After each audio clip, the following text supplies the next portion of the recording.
Most gardeners kill their January plantings before they even sprout. I did it for 3 years straight until I figured out what every commercial grower already knows, but nobody tells backyard gardeners. Stay with me because what I'm about to show you goes against almost everything you'll find in those pretty seed catalogs sitting on your kitchen table right now. Here's the thing nobody wants to admit: those generic planting calendars, they're designed to sell seeds, not grow plants. And I learned this the expensive way. 3 Januaries ago, I planted spinach, lettuce. Andy planted peas on January 15th because my seed packet said to plant in early spring. I followed the instructions perfectly, used good soil, watered correctly. 2 weeks later, nothing. 3 weeks, still nothing. By week 4, I had exactly 3 pathetic spinach sprouts that looked like they regretted being born. I thought I was a terrible gardener. Turns out I was just following terrible advice. So let me walk you through the 3 massive mistakes that most home gardeners make in January, and more importantly, what you should actually be doing instead based on real agricultural science, not marketing copy. Mistake number 1, treating early spring like it's an actual date. Here's what happened to me that first year. I'm in zone 7A, right? The seed packet said plant spinach in early spring. So I thought, January is early in the year, spring starts in March, close enough. I planted in mid-January, even though we were still getting overnight freezes down to 28 degrees. The soil temperature was 41 degrees Fahrenheit. Here's a critical number most gardeners never check. Spinach seeds need soil temperatures between 45 and 75 degrees to germinate properly. Below 45, they just sit there rotting. They don't go dormant. They don't wait patiently. They literally rot in the ground. The USDA's Agricultural Research Service has documented this extensively. Seed germination isn't triggered by calendar dates or air temperature. It's triggered by soil temperature, soil moisture, and day length. That's it. Those 3 factors determine everything. So, when should you actually plant spinach in January? Only if you're in zone 8 or warmer, where soil temps stay consistently above 45 degrees. If you're in zone 7 or colder, you're wasting seeds and money planting directly in the ground in January. Period. But here's what you can do that actually works. Start your cool season crops indoors under lights in January, then transplant them out in late February or early March when soil conditions are right. I started doing this in year 2, and my germination rate went from maybe 20% to over 90%. The difference is night and day. Instead of gambling with seeds in frozen soil, you're giving them controlled conditions. 65-degree room temperature, consistent moisture, proper light. Then, when you transplant them out, they're already established plants that can handle temperature swings. Let me give you the exact timeline that works. From January 1st to 15th, start your onions, leeks, and early brassicas indoors. They need 8 to 10 weeks before they're ready to transplant. From January 15th to 31st, start your lettuce, spinach, and Asian greens indoors. They need 4 to 6 weeks, so you'll have strong transplants ready just as your soil warms enough to plant them outside. Now, mistake number 2, ignoring your actual last frost date. Year 2, I got smarter about soil temperature, but I made a different mistake. I planted cold, hardy vegetables in late January, thinking, these are frost tolerant, they'll be fine. I planted snap peas, fava beans, and kale transplants on January 28th. We had a mild week with temperatures in the 50s, and everything looked perfect. On February 3rd, we got a surprise hard freeze, 18 degrees overnight. And it wasn't just one night. We had 3 nights in a row below 20 degrees. My plants didn't die immediately. That's the frustrating part. They looked okay at first, but their growth completely stalled. The peas just sat there for 6 weeks without growing an inch. The kale leaves got this weird purple-brown discoloration. The fava beans started showing signs of root rot even though I hadn't overwatered.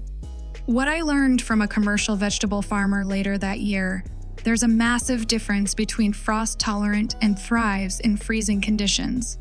Yes, kale can survive a frost, but when you expose young transplants to prolonged freezing, you damage their cell structure.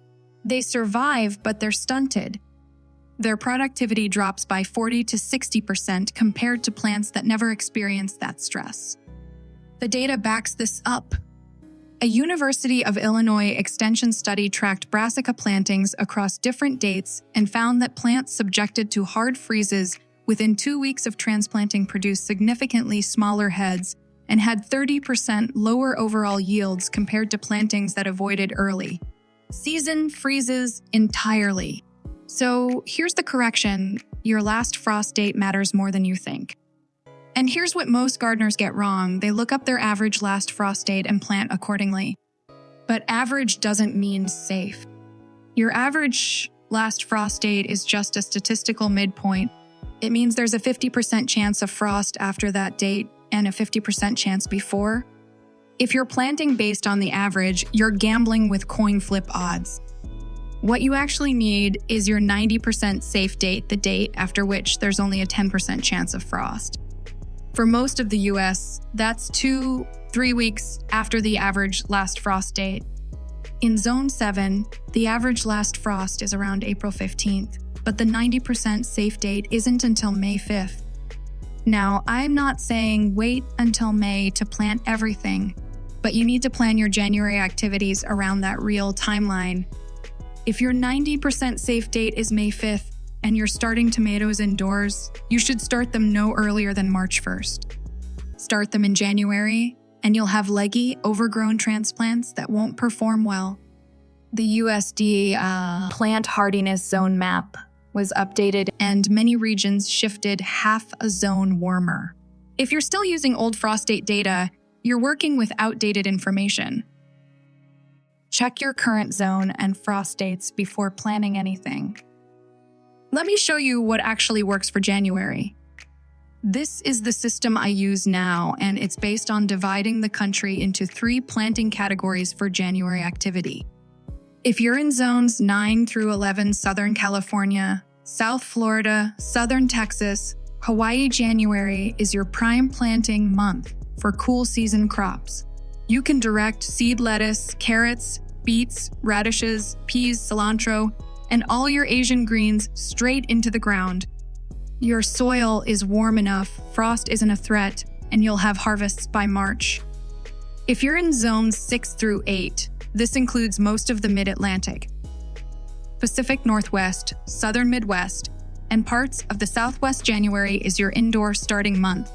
You're starting long season crops like onions, leeks, artichokes, and early cabbage under lights. You're preparing but not planting outside yet. The one exception, you can direct seed fava beans and Austrian winter peas if your ground isn't frozen solid, but understand these won't actively grow until March. If you're in zones 3 through 5 northern states, mountain regions, upper Midwest, January is your planning and preparation month. You're ordering seeds, testing last year's seed viability, organizing your shed, and building or repairing infrastructure. Planting outdoors is pointless. Even cold frames and hoop houses won't help much because you simply don't have enough daylight hours yet. Save your energy for February indoor starts. Here's what changed everything for me. I stopped trying to rush the season and started working with my actual conditions. I'm in Zone 7A. Here's my exact January routine now. First week of January, I start onions from seed. I use a heat mat set to 70 degrees for germination, then move them under grow lights once they sprout. These need the full 10 to 12 weeks indoors to develop before transplanting in late March. Second week of January, I direct seed fava beans in my raised beds if the soil isn't frozen. These are the only crops that actually benefit from cold stratification. They'll sit dormant through late January and February, then explode with growth in March. Third week of January, I start my early brassicas, cabbage, broccoli, and cauliflower indoors. These need 6 to 8 weeks before transplanting. 4th week of January, I prepare everything else. I test my remaining seeds from last year by doing germination tests, 10 seeds on a damp paper towel to check viability. I sharpen my tools. I repair any damage to my raised beds. I map out my garden plan on paper. That's it. That's what actually works based on my zone and conditions. Here's what you need to do right now. First, verify your actual hardiness zone. Don't guess. Go to the USDA plant hardiness zone map online and enter your zip code. Changed a lot of zones, so even if you checked 5 years ago, check again. Second, find your actual last frost date and calculate your 90% safe date. The National Oceanic and Atmospheric Administration has this data freely available.